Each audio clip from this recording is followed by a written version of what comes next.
You know, sometimes the strongest partnership can crumble in minutes, not with wars, not with sanctions. It breaks with one meeting, one refusal, one man who looks power in the eye and says no. And tonight, we're diving into that moment. The moment when Donald Trump did something unprecedented. He didn't blame a country. He didn't blame policies. He blamed one Indian. In his own words, that single person destroyed America-India relations. So who is this man? What happened in that room where cameras weren't allowed?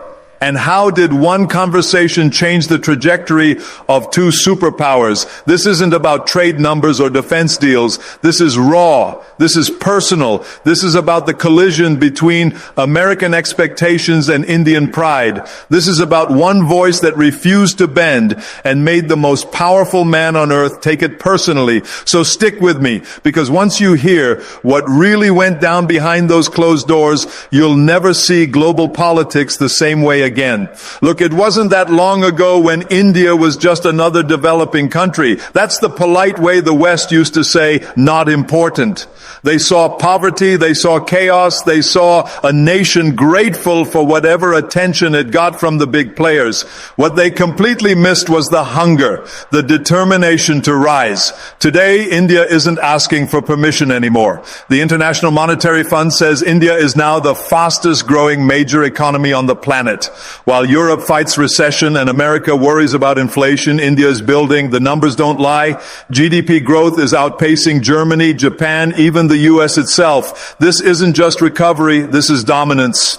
From the tech towers of Bangalore to the financial districts of Mumbai, money is flowing like never before. Since 2016, over 75,000 startups have launched, making India the world's third largest startup ecosystem. We're not talking about small businesses here. We're talking about billion-dollar valuations, unicorn companies, global tech giants being born every month.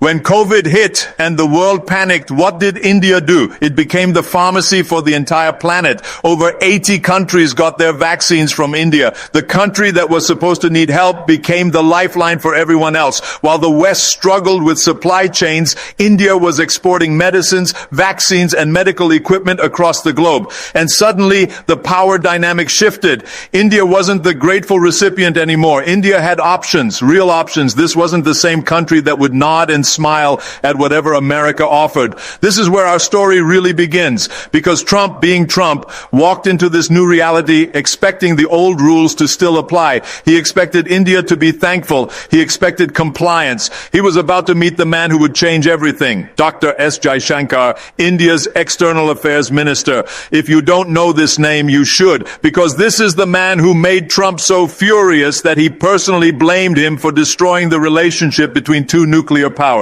Jaishankar isn't your typical diplomat. He doesn't do small talk. He doesn't flatter egos. He walks into rooms representing 1.4 billion people and he acts like it. Sharp, strategic, and completely unimpressed by American pressure tactics. During Trump's presidency, everything was supposed to be on the table. Trade deals, defense partnerships, strategic alliances. Modi and Trump had their public friendship. Remember Howdy Modi? 70,000 Indians cheering Trump in Houston. Trump loved every second of it. But behind those camera-ready moments was a different story.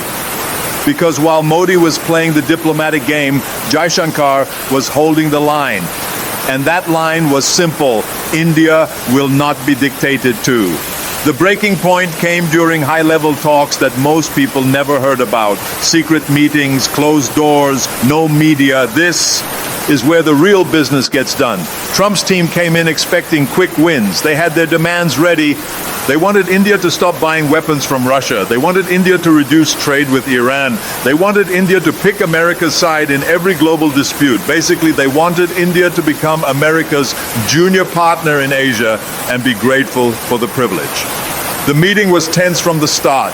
American officials laying out what they expected from India, making it clear that this wasn't really a negotiation. This was America telling India how things were going to be.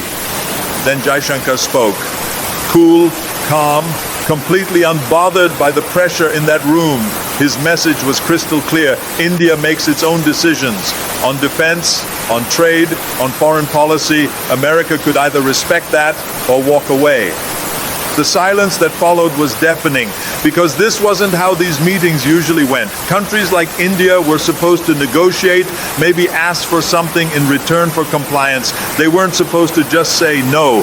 But that's exactly what Jaishankar did.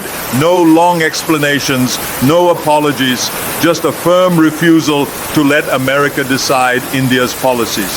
You have to understand what a shock this was for Trump's team. They were used to dealing with allies who needed American approval, who feared American displeasure. But India had Russia for weapons, the Middle East for oil, Europe for trade, China for manufacturing. India didn't need to depend on America for anything, and that terrified them.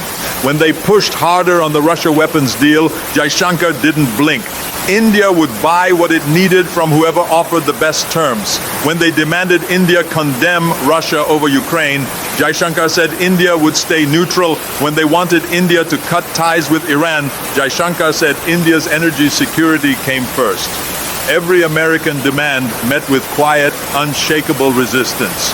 This drove Trump absolutely insane, because Trump's entire foreign policy was built on personal relationships. He needed world leaders to like him, to seek his approval, to make him feel important. But Jaishankar, he treated Trump like any other world leader, equal, not superior. For Trump, being treated as equal felt like disrespect. The final straw came during defense talks. America wanted India to cancel its purchase of Russian S-400 missile systems. These are some of the most advanced air defense systems in the world. India needed them. Trump's team made it an ultimatum: buy American or face consequences. This kind of pressure usually worked. Most countries would cave rather than risk American anger. Jaishankar's response was ice cold. India will make decisions based on India's interests. That's what sovereign nations do. Sovereign nations, those two words hit like a bomb in that room, because what Jaishankar was really saying was, we're not your colony, we're not your puppet, we're an independent country that makes independent choices. And Trump took it very, very personally. After that meeting, everything changed. The public smiles continued for a while. Modi and Trump still appeared together at events. But behind the scenes, the relationship was freezing over. Trade negotiations that should have been straightforward suddenly became impossible. Defense cooperation hit roadblock after roadblock. Trump started complaining publicly about India's trade practices. He ended India's preferential trade status. He began talking about India like it was an adversary instead of an ally. Then came the moment that revealed everything. In a private conversation that later became public, Trump said the words that showed exactly how personal this had become. It's not India that's the problem. It's one Indian who destroyed our relationship. One Indian. He was talking about Jaishankar, the man who dared to say no. This is where the story gets interesting, because Trump's anger revealed something important about how power really works. It's not just about countries or policies. It's about people. It's about ego. It's about respect. Trump didn't feel rejected by a nation. He felt rejected by a person. And when someone like Trump feels personally rejected, he doesn't forget. He doesn't forgive. He takes it out on everyone. But here's what makes this story truly remarkable. Jaishankar didn't insult Trump. He didn't attack America. He didn't even raise his voice. All he did was refuse to pretend that India should be grateful for whatever America offered. That refusal changed everything, because it showed the world something that Washington didn't want anyone to see. America couldn't just order other countries around anymore. Even allies had choices now. Even partners could say no. And when India said no, it didn't collapse. It didn't get punished. It got stronger.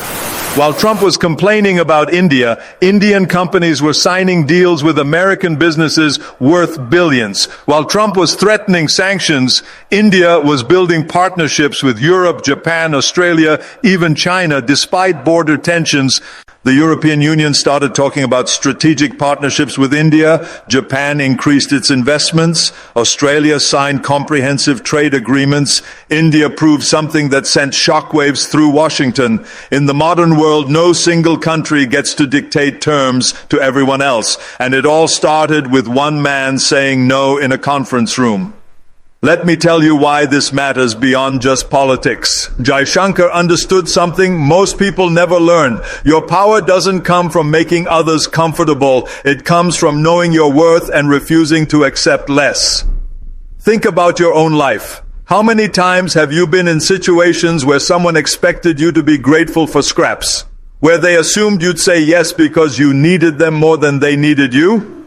Jaishankar shows us what happens when you walk into any room knowing your value, when you refuse to play games where you're supposed to feel lucky just to be there. Some people get angry, some people try to punish you, but others start treating you with the respect you always deserved. Fast forward to today. Trump is back in power as of January 2025. The relationship between America and India is still complicated, but something fundamental has changed. America no longer assumes India will automatically agree. American businesses know they have to compete for Indian partnerships. American politicians know they have to treat India as an equal. And Jaishankar, he's still there, still calm, still refusing to accept anything less than respect.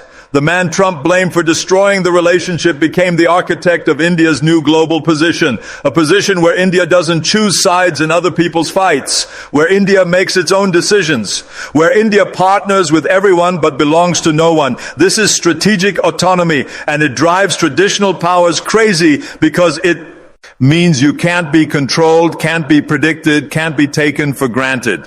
When Russia invaded Ukraine, everyone expected India to condemn Russia and join sanctions. India chose neutrality, not because it supported the war, but because it refused to let others write its foreign policy. When China and India had border clashes, everyone expected India to automatically align with America. Instead, India handled it directly while maintaining trade with both countries. But this story goes beyond Trump and Jaishankar. This is about how power shifts in the modern world. For 70 years, global relationships worked one way. America set the rules, everyone else followed. If you followed well, you got rewards. If you didn't follow, you got punished. That system worked when America controlled half the world's economy and had the only serious military force. But that world doesn't exist anymore. Today, there are multiple power centers. China has massive economic influence. India has enormous population and growing wealth. Europe has huge markets. Russia has nuclear capabilities. In this new reality, countries don't have to choose between America and everyone else. They can pick America for some things, China for others, Europe for still others. They can be strategic, they can be selective, they can be independent. And that's exactly what India decided to do. When America said choose us or China, India said we'll choose what's best for India. When America said buy our weapons or face consequences, India said we'll buy the best weapons regardless of source. When America said support our position on Russia, India said we'll support peace, not sides. This wasn't anti-American policy. This was pro-Indian strategy. But to Trump, it felt like betrayal because he was used to countries needing American approval to survive and prosper. The U.S.-India situation wasn't unique during Trump's presidency. He had similar conflicts with Germany's Angela Merkel, France's Emmanuel Macron, Canada's Justin Trudeau. The pattern was always identical. Trump would meet foreign leaders expecting deference. When he got partnership instead of submission, frustration would build. When he got independence instead of compliance, anger would explode. And usually he'd blame one specific person, not the entire country, not the system, one individual who had the audacity to treat him as an equal rather than a superior. Here's why this story matters beyond international politics and diplomatic drama. It's about how power works in your personal life. Every single day you walk into situations where people expect you to accept less than you deserve. Your boss who wants longer hours for the same salary. Your client who demands more work for the same payment. Your relationships where you're expected to compromise your values to keep others comfortable. In those moments, you face the same choice Jaishankar faced. Accept unequal terms to maintain peace, or demand equal treatment and risk losing the relationship entirely. Most people choose the first option. They accept less because they fear losing what they have. They stay quiet because they fear conflict. They compromise their principles because they fear consequences. But here's what Jaishankar understood that most people miss completely. Sometimes relationships aren't worth keeping if they require you to accept less than you deserve. Sometimes peace isn't worth maintaining if it requires silence about unfairness. Sometimes safety isn't worth preserving if it demands compromising your core values. When Jaishankar said no to Trump, he wasn't trying to be difficult or stubborn. He was demanding to be respected as an equal. And respect can never be given as charity. Respect must be earned through